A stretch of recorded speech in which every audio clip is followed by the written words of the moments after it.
Hi, I'm Sasha Sigan from PCMag.com, and I want to talk to you about the new iPhone SE. Now, a couple of months ago, most of us could not have foreseen the world we are living in now. We're all locked down. 22 million Americans have filed for unemployment. Retail sales have seen their steepest drop on record. This is an economic crash unlike anything that I feel like any of us have seen in our lifetimes, even the folks who have lived through the Great Depression, in terms of its suddenness and utter weirdness. And so, phones that looked like a good investment a couple of months ago when the economy was flush are looking like a much tougher buy now. I mean, take a look at this Galaxy S20 Plus, for instance. Really nice phone, $1,200 MSRP. Now, a month or two ago, I would have said, hey, that's an investment for the next 2-3 years. $1,200, you spread it over the next 2-3 years, that isn't as much. But still, right now, 22 million people just filed for unemployment. $1,200. You take a look at this OnePlus here. This nice OnePlus, really shimmery color on the OnePlus 8. Really nice phone. I gave it an editor's choice. It is $700 or $800 on Verizon. You know what? That's better than $1,200, but it's still a lot of money, and it's still a lot of money for people in this economic crash. And so into this economic crash, by pure luck, because these things are planned months, these things are planned a year in advance, here comes Apple with the new $399 iPhone SE. And here is the number one thing you need to know about the iPhone SE. This is the iPhone 11. The iPhone 11 costs $700, okay? $700 might feel like a lot to you right now, 22 million Americans filing for unemployment. iPhone 11, okay, we take off this camera. We take off one of the cameras, okay? We shrink it down to the size of an iPhone 8. I'm a little jittery. Aren't we all a little jittery right now? We shrink it down to the size of an iPhone 8, and you pretty much have the iPhone SE. $700 becomes $400. That is a big, big difference. And so the iPhone SE really looks like the phone that speaks to this moment. Let me tell you a little bit more about this iPhone SE. It looks like an iPhone 8. Now, if you remember the original iPhone SE, that was basically an iPhone 5 body. It had a 4-inch screen. It was this really nice tiny thing that you could fit in your hand.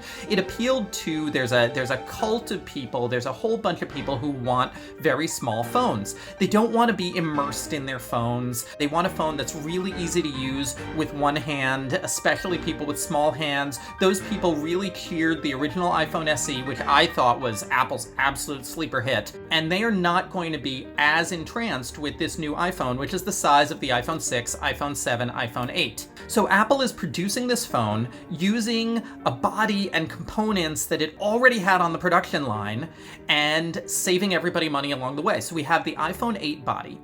And then we have somewhere between the iPhone 8 and the iPhone 11 camera. It's a single 12-megapixel camera on the back. This would be a big jump forward if you're upgrading from like an iPhone 6. If you're upgrading from an iPhone 6 that has an 8-megapixel camera, it has a 1.2-megapixel front-facing camera. Now we are going to 12 megapixels. We are going to a 7-megapixel front-facing camera. We're going to 1080p video on the front, 4K video on the back.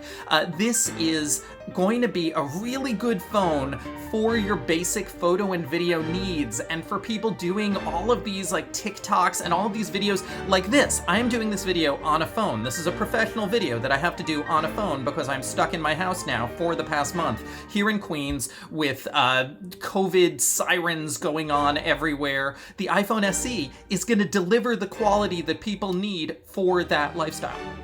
And then inside, you have the A13 processor. This is Apple's latest, fastest processor. This is a super fast processor. It is in many ways faster than the processor in this $1,200 Galaxy S20 Plus, a $400 iPhone with a faster processor in some ways than this $1,200 Galaxy. That is crazy. And the A13 is going to bring improvements to the camera quality as well. I don't have an SE here yet. Not a lot of people have SEs here yet, but Apple says that it's going to improve quality for HDR, high dynamic resolution, situations where you have a really bright background and a dimmer foreground, kind of like this. Now, you also get wireless charging, fast charging, you get much better LTE performance, you get Wi-Fi 6, which not a lot of people have right now, but what you need to think of it is just in general better Wi-Fi performance than you had on your old iPhone 6.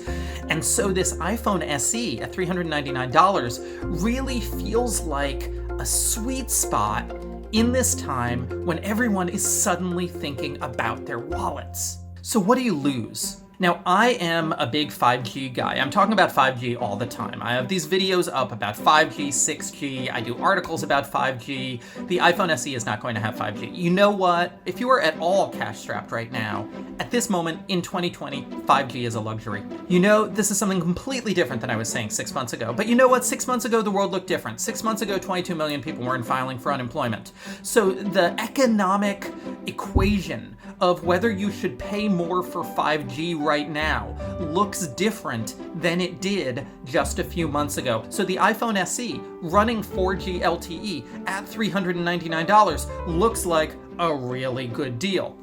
Okay, so $1,200, $700, iPhone SE costs $400. Is there anything out there to compete with it? There are some less expensive Android phones out there, but they don't have the premium processor, and I don't think they're going to have quite the camera quality that the iPhone SE does. This summer, we are going to see some less expensive 5G phones that I'm pretty excited about. There's the Samsung Galaxy A51 5G, there's the TCL 10 5G. Those are both coming in probably around $500. And if that 5G connectivity is really important to you, those are phones that you should probably wait for. But I will be curious to see if there is a reordering of the entire smartphone ecosystem right now towards greater affordability, especially if this economic crash that we think is happening happens in the way it looks like it's going to happen. $1,200 phones are starting to look like a bad bet for 2020. What's starting to look like a good bet for 2020? The iPhone SE. Other phones like it. I can't wait to get my hands on one. I'm really looking forward to reviewing it.